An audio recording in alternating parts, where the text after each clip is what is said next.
What is going on, guys? I hope that you're doing amazing. From the title of this video, you should be able to tell that we're talking about soloing, how to make a good solo, what is soloing. But before we get into this, if you enjoy my charismatic personality at all, or my guitar playing, or anything about this, hit the subscribe button. It is 100% free. And if you enjoy it, hit a thumbs up and turn on your bell notifications if you want to know when I post next. I'm posting every single day. So what is soloing and how can we better do this? Well, soloing in its essence is the fullest expression of oneself in any given musical moment. And what that means is that when you are soloing and when you have the ability to freely play anything that you would like in that moment, you have a lot of responsibility, right? And not only responsibility to the band or to whoever you're playing, or if you're playing solo, but to the audience, right? Because your soloing needs to tell a story.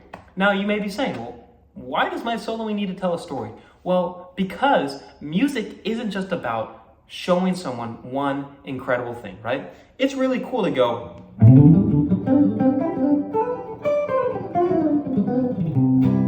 like, that's cool, and it sounds cool. Like, impressive, cool, you can play fast. But what did I say in that? Now, listen to this.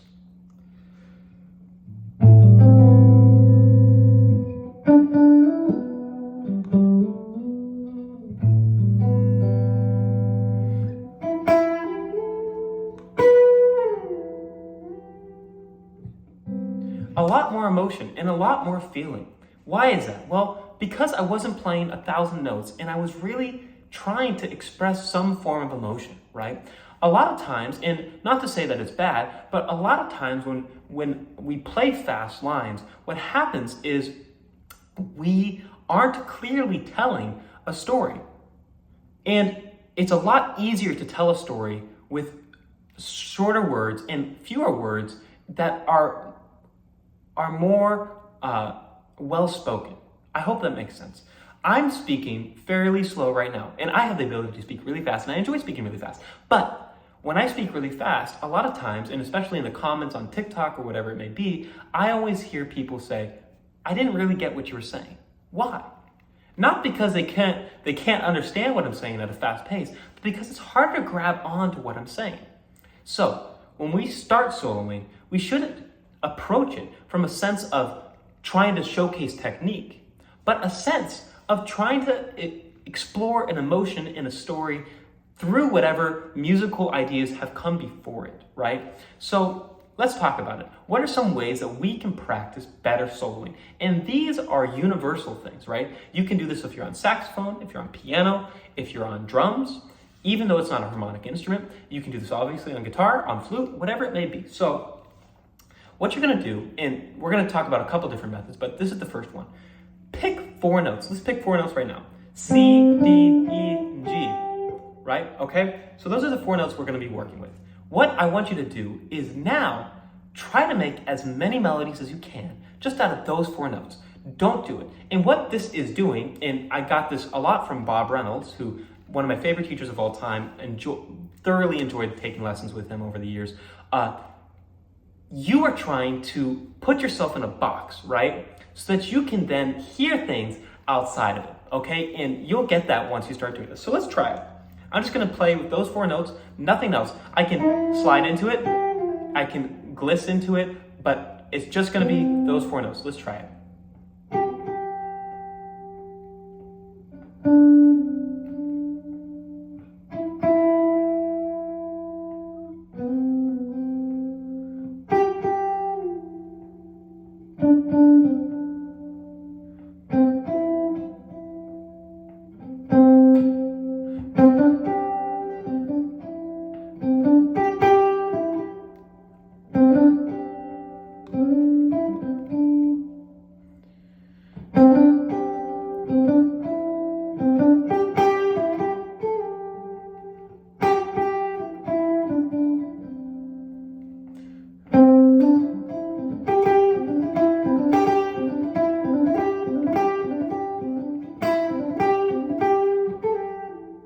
So I got this a lot, partially from Bob Reynolds, but then also from taking lessons with Mark Lettieri.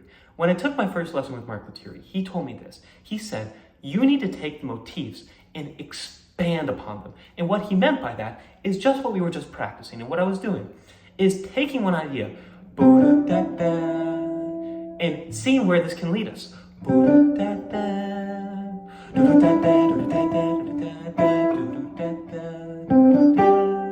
So taking that idea, expanding it, slowing it down, or speeding it up.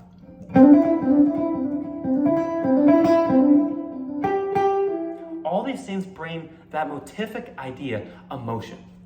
Awesome. That is great. So that's the first one I would say practicing. We're only going to go over 2, but we should definitely do more of these in the future. The second one is going to be, you're going to either turn off your instrument or put a piece of cloth in your instrument, just so that it's not producing notes. And what you're going to do is try to make motifs off of just the rhythmic sense of it, in forgetting about playing the right notes. Because oftentimes when we're trying to solo, we get bogged down by, that wasn't the right note. And we don't truly get to express the ideas in our mind. So let's try it right now. I'm going to play it, and I'm not going to focus on notes.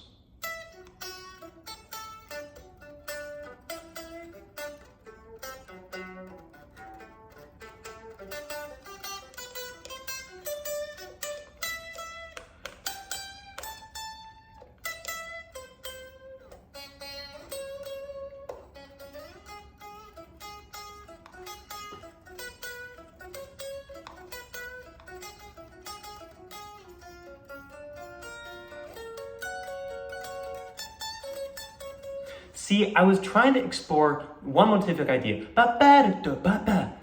throughout my guitar without focusing on the harmony. So I hope that these 2 things helped you, and let me know if you have any questions regarding these down below. Hit the subscribe button, hit the thumbs up. See you tomorrow. Bye.